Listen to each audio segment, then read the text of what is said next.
Hey everybody, I got an awesome video for you here today. Today I'm going to be bringing you to Quebec, the great province of Quebec in Canada, as part of my Things to Do in Quebec series.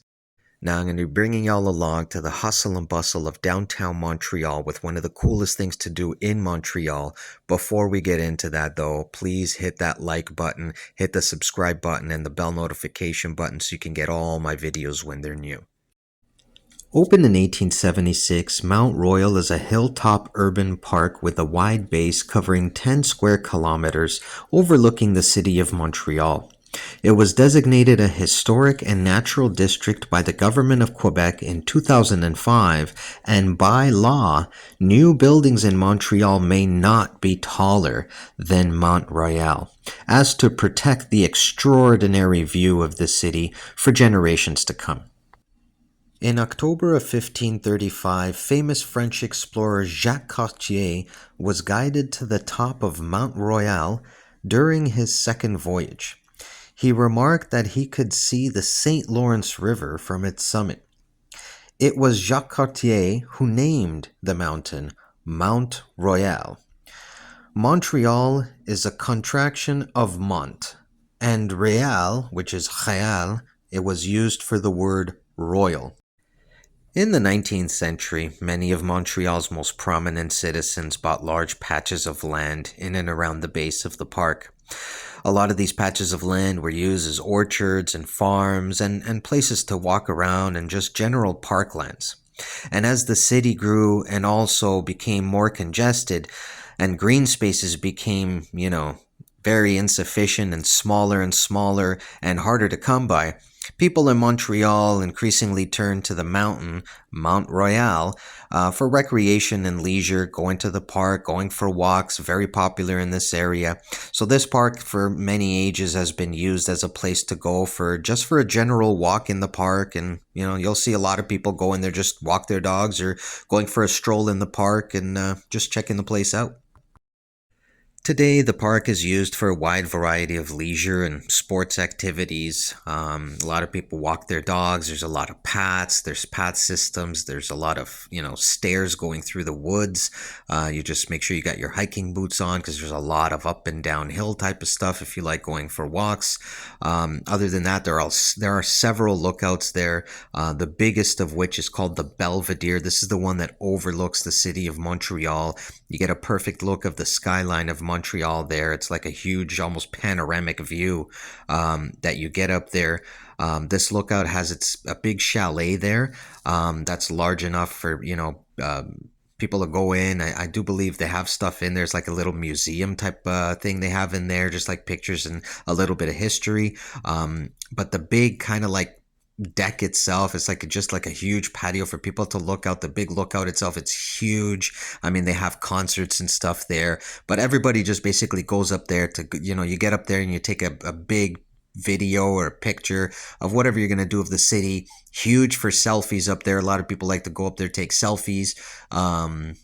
But basically get a really good view of the city. So if you are going to visit Montreal, it's great to go up there and just get a good view of what you're going to be seeing. Another thing is a lot of these buildings, once you're up there, you get to see there's actually pictures and stuff at the side of these buildings. Check this guy out right here. There's a lot of stuff that's going on these buildings. I highlighted some of them. They got like a lot of artwork on the side of buildings and murals and stuff like that. That's just, spread out all over the city. So keep your eyes open for that. It's basically a great place to get up there and look around and see what there is to see. A great thing to do when you're in the park is take a stroll by Beaver Lake. It's an artificial pond. It was built in 1938. People take strolls, picnics, whatnot. In the winter, it's really cool. They used to have ice skating inside the pond. They don't anymore. They have another artificial ice rink right next to it, but still a great place to visit as well. Another great place to visit, I would certainly suggest, is the Smith House. It's one of the very few remaining farmhouses on the premises of Mount Royal Park. It's basically a welcome center / museum, so if you have to go in, get out of the rain, or use the bathroom, or definitely just to get in there and soak up some of the history of the area. Through the early history of Montreal, Mont-Royal played a key role in burials for a lot of the people in the area, starting with the indigenous people. The indigenous people in the area buried their dead on Mount Royal long before the European settlers came.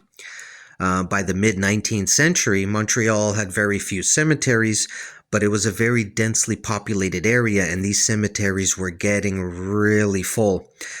Public health authorities were really concerned about the effect of decomposing bodies in a tight knit urban environment like that. So they really started looking for places to bury their dead.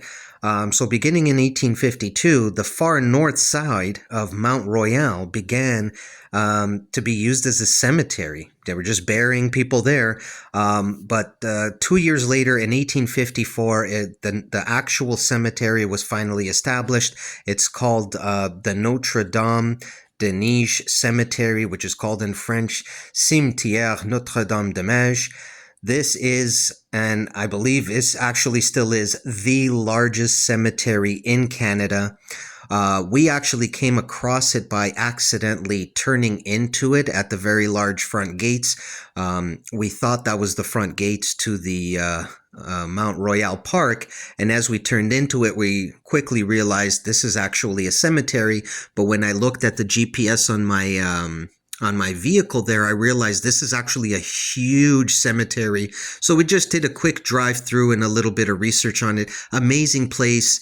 If you're into that stuff, I mean, it's kind of a weird subject, but if you are into that stuff, very nice place. Really cool old graves there if you do want to check it out.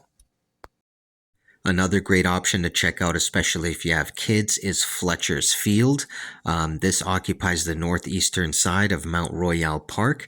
The field runs from Mount Royal Avenue in the north to Pine Avenue in the south and is bisected by Park Avenue right in the middle. On the eastern side of the Park Avenue is Jeanne Mance Park, which is mostly dedicated to playgrounds, sports fields. There's a big sport field there, but a lot of playgrounds and stuff like that. If you want to take your kids there, maybe for a break, let the kids run around for a bit. That's also a great option as well. Or you could catch one of the many festivals there. Fletcher's Field has always been used by amateur musicians and professional musicians. Musicians interested in African music and drumming began holding their regular sessions in Fletcher's Fields on weekends. Over time, this evolved into a Montreal culture tradition known as tam-tams. During the warmer months, drummers congregate around the Georges Etienne Cartier monument in a massive drum circle on Sunday afternoons especially, and they all just, kind of party out and whatnot. So this is something to check out as well. Thanks for watching. Hit the like, share, and subscribe button.